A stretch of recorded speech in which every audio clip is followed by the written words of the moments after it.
people used to drive all the way out here to talk to complete strangers. I've gotten 182 phone calls, and the Holy Spirit led me out here. He said, I want you to finish up your program and your writing out here, which gave me, free from all the interruptions of everyday life.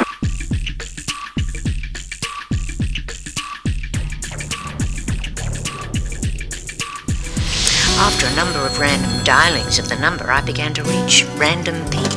Hello?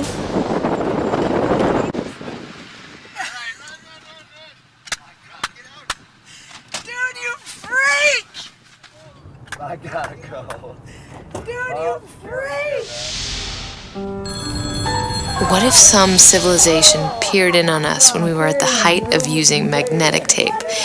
What if this is the media they're using to contact us? What if these little ribbons are actually clusters of cosmic leaflets?